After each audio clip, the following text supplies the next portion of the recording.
जैसा ध्यान आप चाहते हो आपकी बेटी का रखा जाए, वैसे अपनी बहू का रखिए, उसे मानिए, उसे समझिए। हाँ,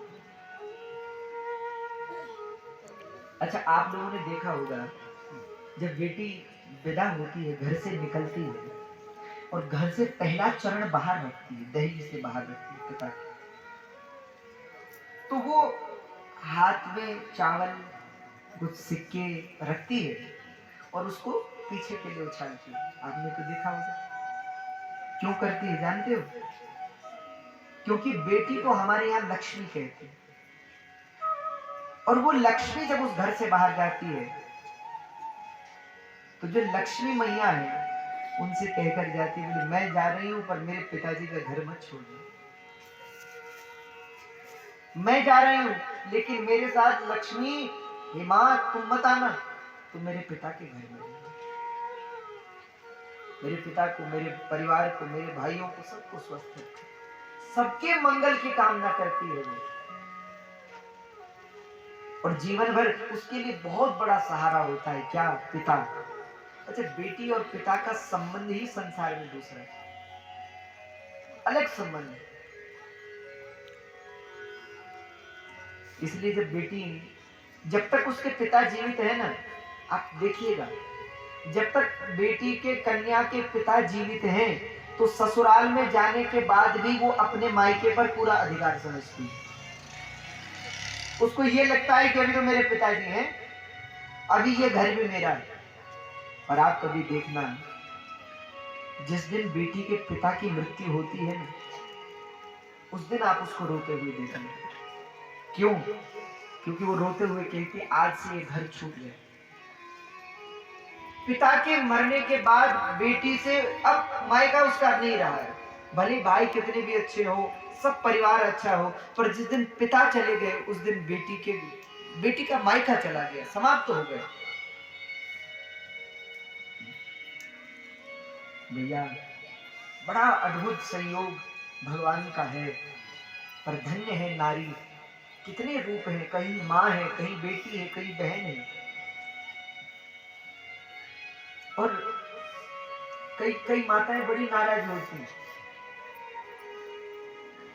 क्यों नाराज होती है? जब लोग उनसे कहते कि आप ऐसे रहो, ऐसे चलो, ऐसे बोलो, ऐसे वस्त्र पहनो, तो लोग नाराज होते हैं कि आप कौन होते हैं हमको सिखाने वाले, आप कौन होते हैं हमको बताने वाले, हम वही पहनेंगे जो हम चाहेंगे, हम वैसे रहेंगे जैसे हम चाहेंगे। भैया, हम कोई नहीं होते आपको बोलने वाले, लेकिन बेटी तो दो घरों का सम्मान है, एक घर का नहीं, दो घर का सम्मान है। माता रानी के भवन में मन लेके आया, माता रानी के भवन में मन लेके आया, माता रानी के भवन में मन लेके आया, माता रानी के भवन में। जय जय माँ अम्बे माँ, जय जय माँ जगदम्बे माँ,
जगदम्बे जय जय मां अम्बे मां जय जय मां जगदम्बे मां जय जय मां जय जय मां जगदम्बे जय जय मां अम्बे मां जय जय मां जगदम्बे मां जय जय मां अम्बे मां जय जय मां जय जय मां अम्बे मां जय जय मां अम्बे मां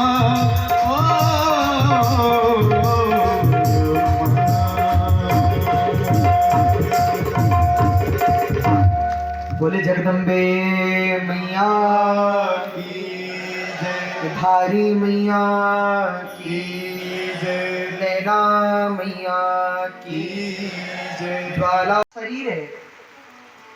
अगर उस प्रकार का भार भी होता, उस प्रकार से गणेश जी भारी भी होते, तो बोलो क्या चूहा उठा पाता गणेश जी को? लेकिन गणेश जी क्या है, बहुत समझने वाली बात। आप शिव जी के परिवार का दर्शन कीजिए। मानस में कहते हैं श्रद्धा विश्वास रूपिणो। शिव जी क्या है? बोले शिव जी हैं विश्वास। क्या है? और भगवती क्या है? बोले श्रद्धा।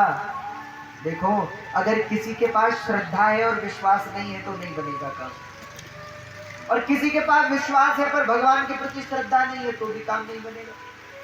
इसलिए दोनों का होना अति आवश्यक है। इसलिए शिव जी विश्वास है और पार्वती जी श्रद्धा है। अच्छा, शिव जी और पार्वती जी बैठते किस पे? जब दोनों एक साथ बैठते हैं तो नंदी पर बैठते हैं। किस पे बैठते हैं? और नंदी वृषभ बैल, बैल को हमारे यहाँ धर्म का रूप कहा है, धर्म का प्रतीक है। जैसे बैल के 4 चरण होते हैं वैसे धर्म के भी 4 चरण हैं, सत्य, पवित्रता, तप और दान। कहते हैं जिन लोगों की धर्म पर श्रद्धा और विश्वास होता है उन्हीं का जीवन में कल्याण होता है। इसलिए शिव जी और पार्वती जी बैल पर बैठते हैं।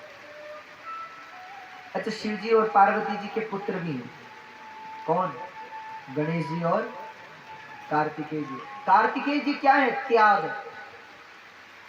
भैया, श्रद्धा है, विश्वास है, पर जीवन में त्याग नहीं है तो कल्याण नहीं होगा। त्याग भी होना चाहिए। और गणेश जी क्या है? गणेश जी है ज्ञान। क्या है? हाँ, गणेश जी ज्ञान है। अब आप लोग कहेंगे कैसे? अरे गणेश जी का स्वरूप कैसा है?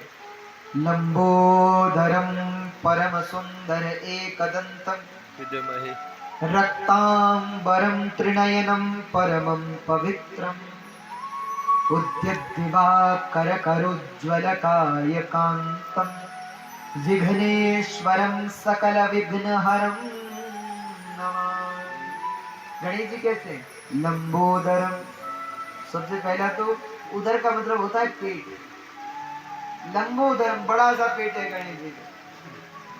कहते हैं जो लोग ज्ञानी होते हैं उनका बड़ा पेट होता है, खूब हृष्ट पुष्ट होते हैं। अच्छा, आप लोग कहेंगे कि इसका मतलब जो कमजोर है वो ज्ञानी नहीं होते। बोले ऐसी बात नहीं। पेट से कहने का आशय क्या है? पेट से कहने का आशय है समाने की क्षमता, ग्रहण करने की योग्यता। ज्ञानी कौन होता है? जिसमें जिज्ञासा होती है, जिसमें ग्रहण करने की योग्यता होती है, जो ज्ञान को धारण कर सकता है वही ज्ञानी होता है। इसलिए आप ज्ञानी को देखोगे, ज्ञानी का पेट बड़ा होता है, यानी उसका मन कभी भरता ही नहीं पढ़ करके, वो पढ़ता रहता है, ज्ञान को अर्जित करता रहता है, वही ज्ञानी कहलाता है। अच्छा, दूसरा लंबोदरम परम सुंदर और एक दंतम। गणेश जी का एक दांत। एक दांत का मतलब, एक दांत का अर्थ है कम भोजन करने वाले, ये समझिए। यानी एक दंत। ज्ञानी भी कैसा होता है? जो खूब भोजन करे वो क्या पढ़ेगा, क्या ज्ञान अर्जित करेगा। इसलिए जो ज्ञानी होते हैं वो कम भोजन करते हैं। गणेश जी का स्वरूप कैसा है? तुलंबोदरम परम सुंदर एकदंतम रक्तांबरम त्रिनयनम। एक नेत्र नहीं, ज्ञानी के एक नेत्र नहीं होते, दो नेत्र नहीं होते, तीन नेत्र होते। अब आप लोग कहेंगे कि दो तो हमने सबके देखे। डमरू बजाया भोलेनाथ ने, सारा कैलाश अधिपत मंगल हो गया। ऐसा डमरू बजाया भोलेनाथ ने, सारा कैलाश पर्वत मग्न हो गया है। ऐसा डमरू। पेठानी आपने स्वर्गीय माता पिता की पुण्य स्मृति में यहाँ पे भेंट अर्पित की है। आत्मश्री श्री अमर सिंह रावल जी ग्राम असेठ समस्त परिवार की ओर से आपने भेंट अर्पित की है। 150 रुपये श्री धर्म जी परिहार जी ग्राम पेठानी अपने स्वर्गीय माता पिता की पुण्य स्मृति में भेंट अर्पित की है। 200 रुपये श्री ज्ञान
भद्रं पश्ये माक्षौरिस्त्राः स्थिरैरङ्गे तुष्टवा गुंसस्तनोविरोसे महिदेवै तञ्जदाय ॐ महाप्रधान पीठस्थ प्रधान नेता श्री मृत्युंजयाय नमो नमः ॐ महापाद्योपाद्यं सर्पयामि आसयोरर्घ्यमाचरणं सर्पयामि सर्वोपचारार्थे पाद्यन्ताक् सम्पदं सर्पयामि प्रार्थना ध्यानं नमस्करोमि ॐ वन्दे देवो महापतिं सुरगुरुं वन्दे पन्नगभूषणं मृगधरं वन्दे पशूनां पतिं वन्दे सूर्यसाङ्गवन्निनयनं वन्दे मुकुन्दप्रियं वन्दे भक्तजनस्त्रियं चोरदं वन्दे शिवां शङ्करं सौराष्ट्रे सोमनाथं च श्रीशैले मल्लिकार्जुनं उज्जयिन्यां महाकाला ओङ्कारम् अमरेश्वरं परल्यां वैद्यनाथं च डाकिन्यां भीमशङ्करं श्रीतुवन्दितु रामेशं नागे